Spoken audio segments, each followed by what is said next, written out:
Hi Shannon, how are you today? I'm good, thank you. How are you today? I'm good. I'm very excited for today's podcast, talking all about reviewing contracts because it doesn't get any sexier, does it? Oh, exactly. What more could you want from a podcast? Absolutely. Absolutely. Well, hopefully we'll be quite helpful to you guys and won't absolutely bore you to tears. That's the aim. That is the aim, exactly. So let's talk a bit about what we're going to be talking about today, a bit of background before we get into it. Yeah, go for it. Go for it. Cool, sounds good. So, as Bab said, today we're talking about the very exciting reviewing and reading your contracts. So, that could be kind of the contracts that you've written, or a contract that you've been asked to sign, say, from like a supplier, or maybe even like a client, like you're working with someone yourself. Contracts are legally binding. I'm sure you know this. So, you want to know either what your client or someone is signing or what you're signing up to, because basically you don't want to be screwed over by signing something that you don't even know what's in it. So that's what we're talking about today. It's very fun stuff.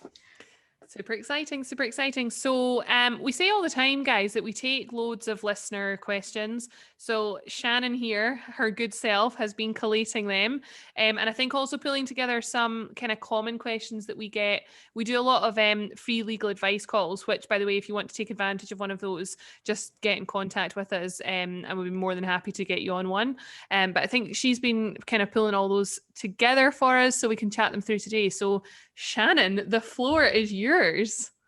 Here we go. How exciting. Yes. But I've been kind of looking at social media, getting some questions from you guys and just looking for like really common questions in Facebook groups and stuff. So without further ado, here we go.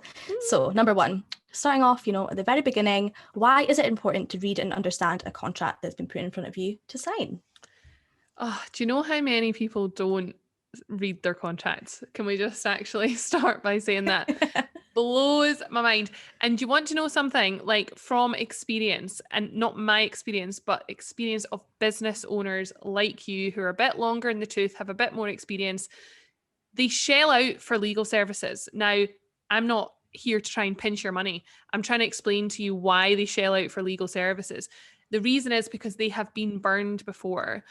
A lot of our clients are kind of like males in their 40s and 50s who spent 20 years ago creating companies and have now learned that it's so important to get every contract reviewed because they have been burned in the past by just signing things and sending it off and they're grand. So to be honest, like it's learn from them. It's daft not to. But what is the real answer? Why is it actually important? Well, the real reason is that you've no idea what you're signing over in terms of IP rights, copyright, things you might own, etc. You've no idea if you're signing up to a restrictive covenant, so like a non-compete. I actually had a client recently who had been like running his own business for 5 years and signed up to a non-compete that didn't allow him to sell this product that he sells to anyone else except this client. And he basically lost his whole business because otherwise he would have been in breach of this contract and the client wouldn't let him out of it. Those are just some howlers, but there's other things as well, like massive penalty fees if you don't pay something on time. Can you be very easily in breach of a contract? So if you just, if you're off sick one day and you miss a deadline by a day, have you all of a sudden breached a contract and you have all these financial obligations now? This is really important. And it's a case of either getting a solicitor to review it or understanding yourself what you're looking for and reviewing on that basis.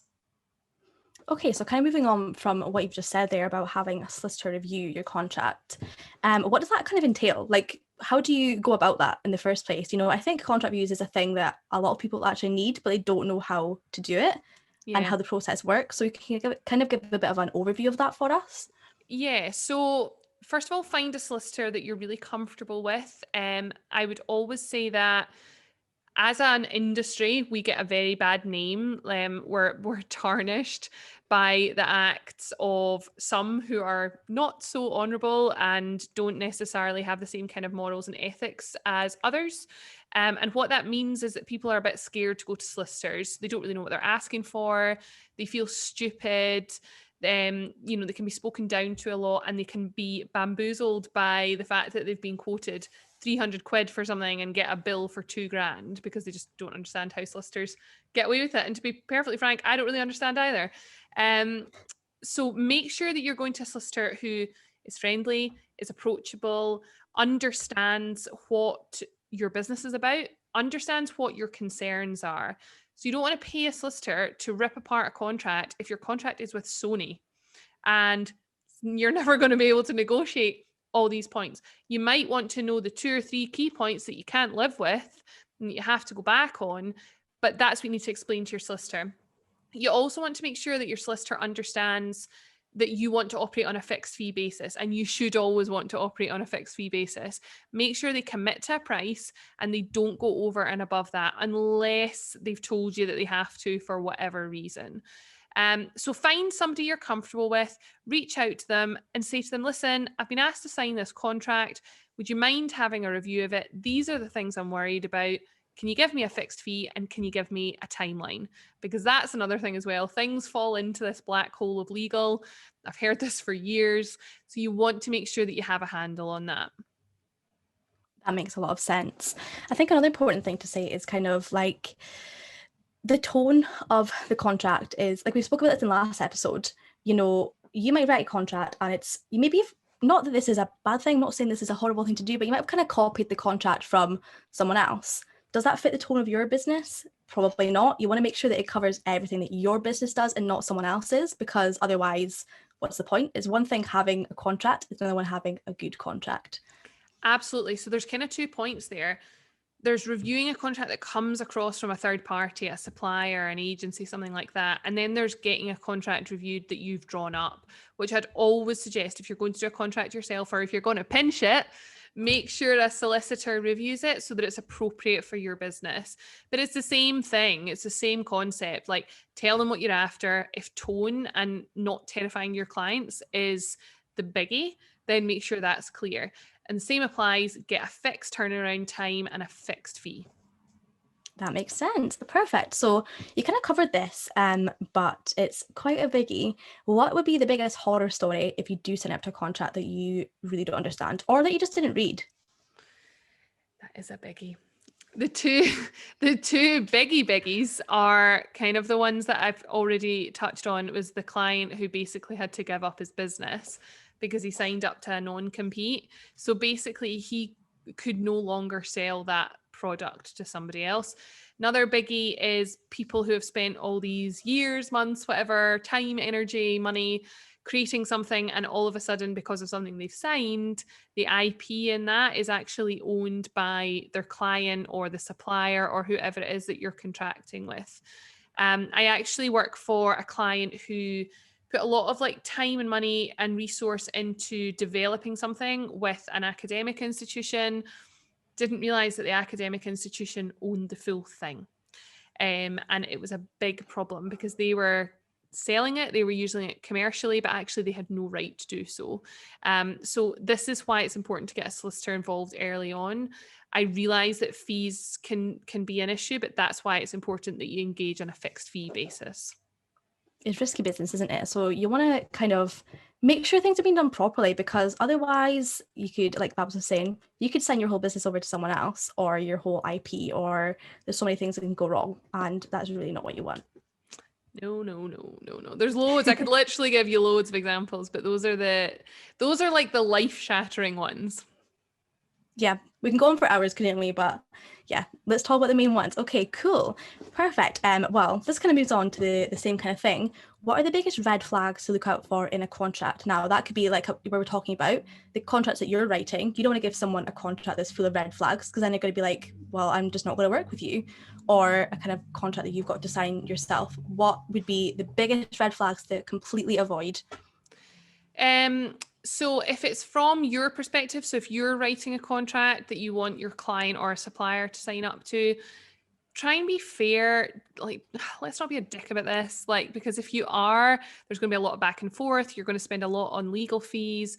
If you want to be like, I am liable for nothing and you're liable for everything, it's just going to break down relationships and it's going to make your life difficult. So that's generally what I would say is like, be very fair with liability wording. Don't take on liability that you shouldn't, but also don't put tons on the client, because that's not, in my opinion, it's just not good business. And you know what, guys, it's not cool. But if we're looking at a contract from the perspective of somebody's given you a contract or T's and C's to look at or something like that, what are the red flags? Delivery dates, right? If somebody's delivering something to you, are they bound to meet certain delivery dates? And if they are, does it say something like time is not of the essence, or we'll use reasonable endeavors to meet these delivery dates? If you've got a big project launching and you need something done by the 1st of September, and they've said they'll kind of just do their best for the 1st of September, and they don't do it until the 10th, and it causes you all these issues, including financial issues, reputational, letting down clients, etc., there's no comeback there. You can't even complain. Well, you could try, but you're not going to get very far. That's really, really important. So delivery dates is a big one. Invoicing and interest and penalties for not paying invoices on time. You should be really clear what your invoicing time period is. So once an invoice comes over, how long do you have to pay it?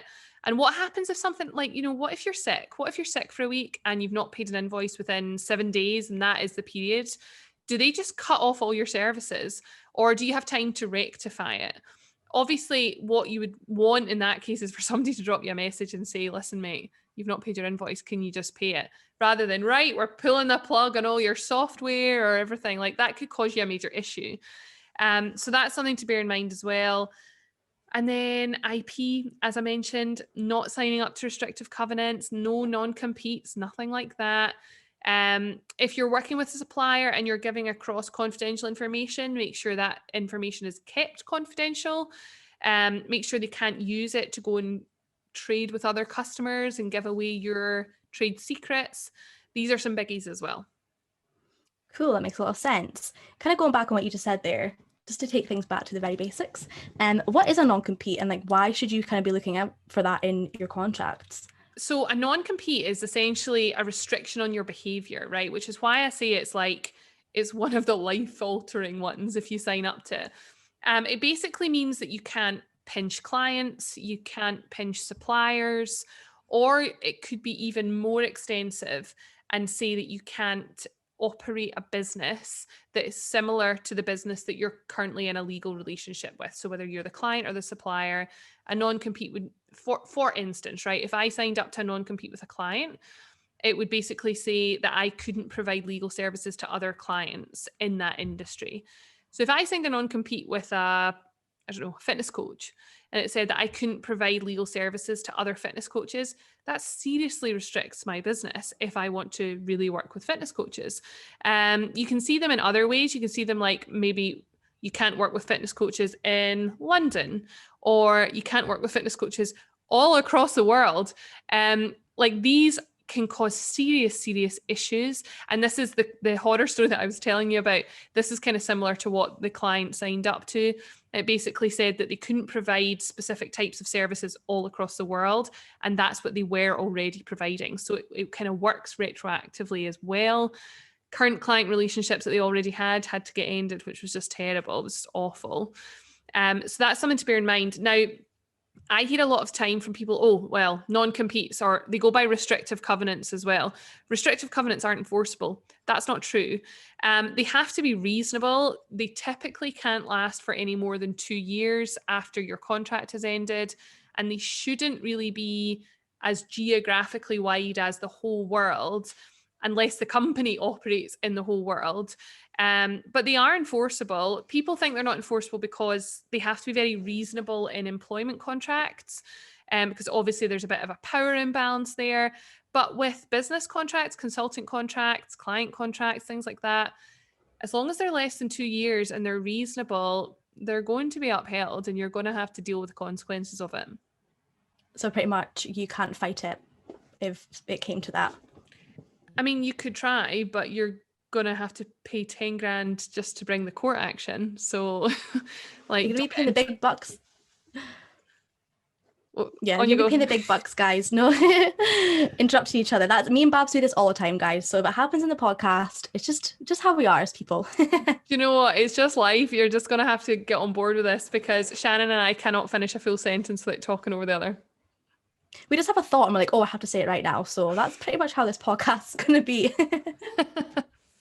I'm done. I know, so we can actually talk. Okay, cool. That is very interesting. So another one that actually I see all the time. What is an indemnity? And is that one that people should be avoiding in kind of contracts?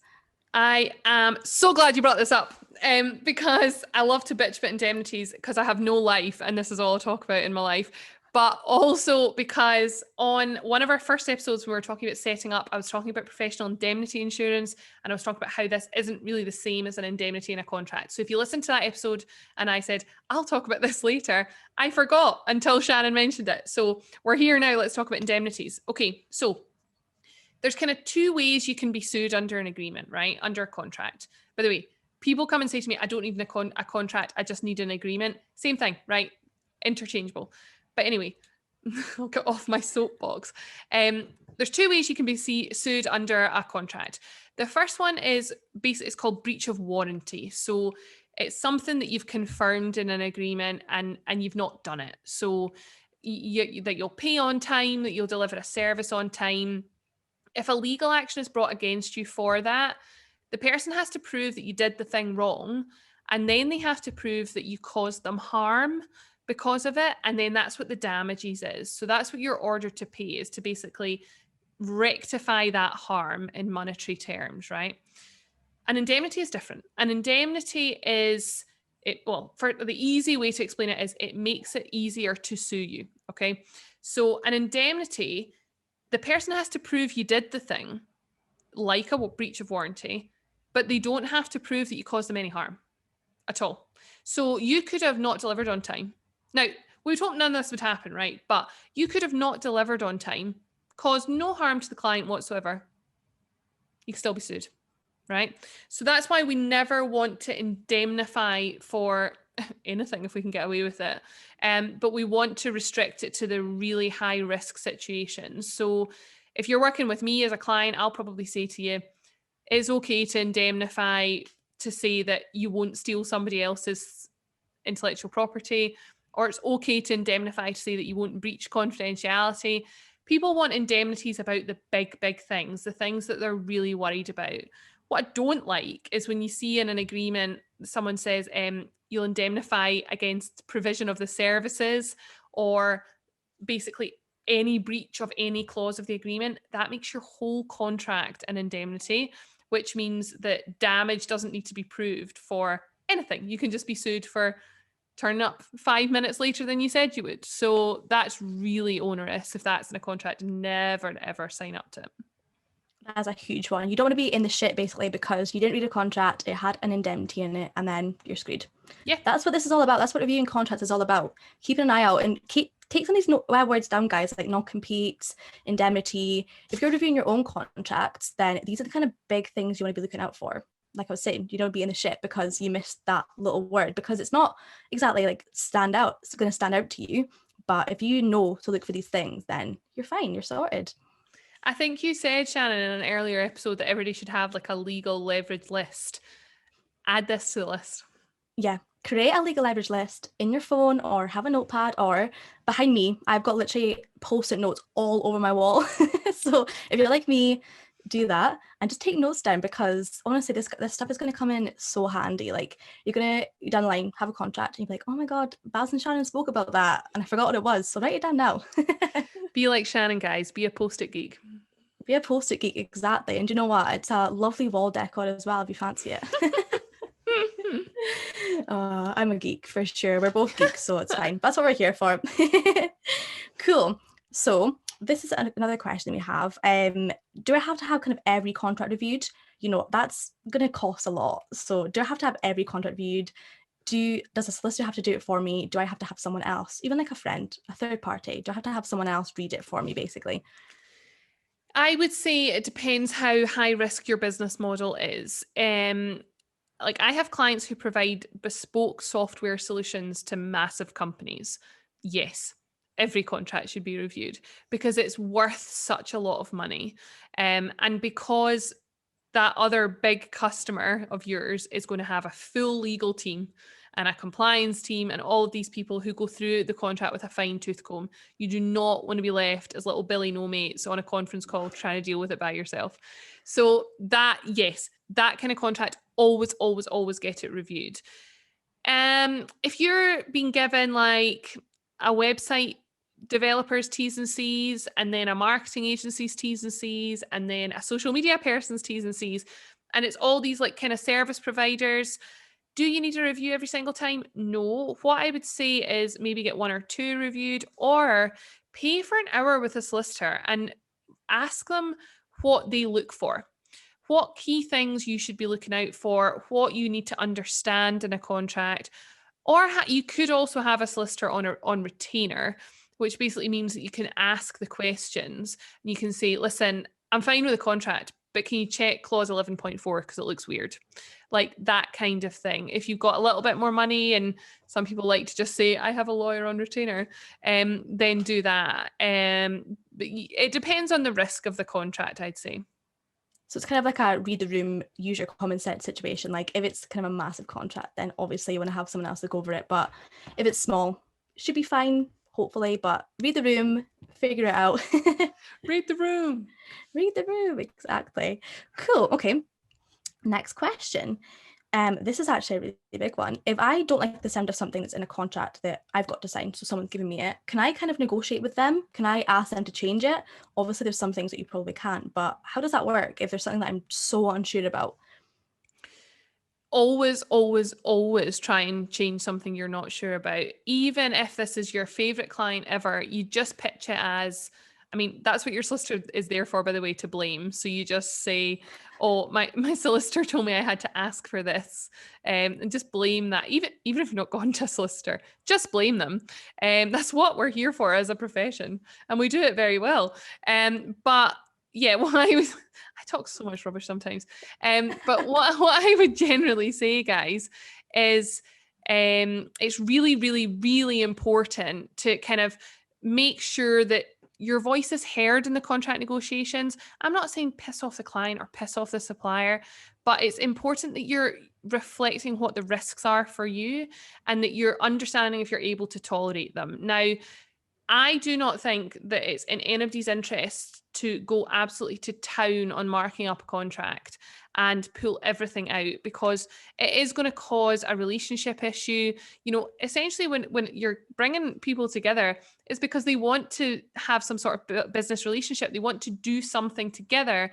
And that behavior just doesn't really make sense for the business relationship.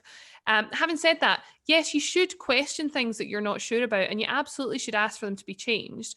Will you always get them changed? No. And it will depend on the business. If you are working with like a Nike, then, you know, they might just tell you to bugger off. But I've dealt with many big customers who have actually negotiated very well and have understood where I was coming from on certain points. So that's something I would bear in mind, is that just because they're a big company doesn't mean that they won't negotiate. I would just pick your points wisely, not bombard them, and really focus on the things that are important to you.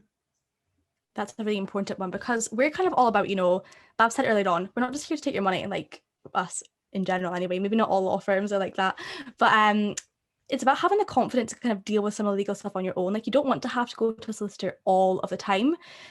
So understanding kind of what you're signing up to, negotiating if you need to, obviously reasonably, but yeah, having the confidence to kind of do it yourself and move forward from there. Yeah, for sure. It's a biggie. Okay, I've got everyone's favorite topic coming up. So I'm talking about contract reviews. Do things like Brexit affect it? Like, is that the kind of times that we should be reviewing our own contracts? Told you it was everyone's favorite topic. Brexit had to make its way into the podcast somehow, of course. I'm so sick of Brexit. I'm sure I'm not the only one. My God, poor traders out there trying to get goods across the border probably hate it way more than me. So sorry, the question, reviewing contracts in light of Brexit. So in light of like Brexit or just like law changes, like is that the kind of times when we should be thinking of reviewing contracts, our own contracts, obviously not someone else's? Yeah, I get what you mean now. Yes, you should be reviewing your contracts to make sure they're Brexit compliant. The big one is GDPR. The UK has been deemed adequate by the European Commission, which basically means that all your obligations under GDPR and everything still apply, but your contracts probably need updated. They probably say things like you can't transfer data outside the EU. They probably reference the EU version of GDPR. There's now a UK GDPR, and it's now that you can't transfer data outside the EU or the UK. Now, is that worth redoing all your contracts for? No. But if you're reviewing your contract anyway, if there's some sort of trigger that you should be looking at this stuff, then I would make sure that's part of it. There'll be other things to think about as well. GDPR is the big one, but there will be other things as well. So things like there might be references to EU law throughout the document that just don't make sense anymore. If you're importing and exporting goods, you might want to make it clear like who's dealing with customs charges and duties and import VAT and all of that kind of stuff. That makes sense. Cool. Had to inject that in there somewhere, didn't I? Well, I think we're pretty much getting there. I think just to kind of summarize, we've kind of talked about it, but what would be your top tips for contract reviewing? Understand what you're reviewing.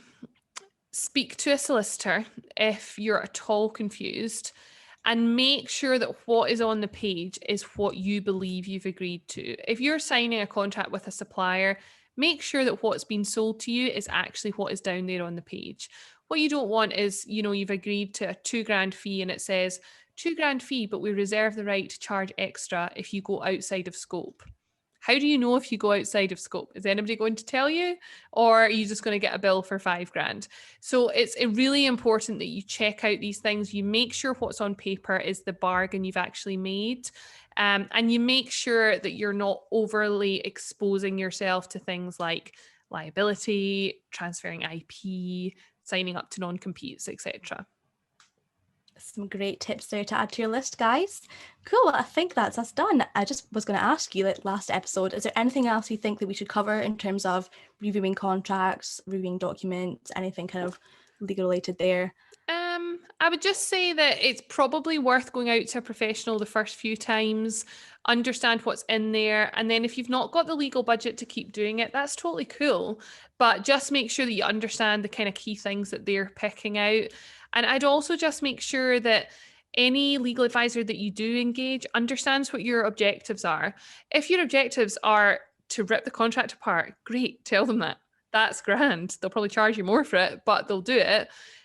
If your objective is to just get this over the line and you just want to make sure there are no, and I'll quote this because I get it all the time, no howlers in there, make that clear as well. Make it very obvious to yourself and your legal advisor, if you use one, what you're trying to get out of this. Perfect. Understood. Cool. Well, I think that's us done for today. Fantastic. What are you doing tonight, Shannon? Do you know what? I'm just having a nice chill one tonight. Chilling out, not doing anything, watching TV because that's just what I fancy doing. What are you up to tonight, Babs? Well, I think I've got a bunch of emails and then I might train. And then, I went out for dinner last night and I think I might go out again tonight. But I don't know. Why not? Do it. Treat yourself. That's what it's all about. Treat yourself. Okay, fab. Well, enjoy your chilled night. And yeah, let's catch up soon. Let's catch up soon. Guys, if you have any questions you want to pop in to ask for our next episode, then give us an email at legalleveragelaw@gmail.com and we will answer those for you. Speak soon. Bye. Speak soon. Bye. If you'd like to hear more about the Legal Leverage Framework and access some free resources, including free guides and trainings, pop over to our website, which is jamesonlaw.legal, and click on free resources. We hope you've enjoyed today's podcast. Tune into our next episode to learn more about how to grow and scale your business the right way.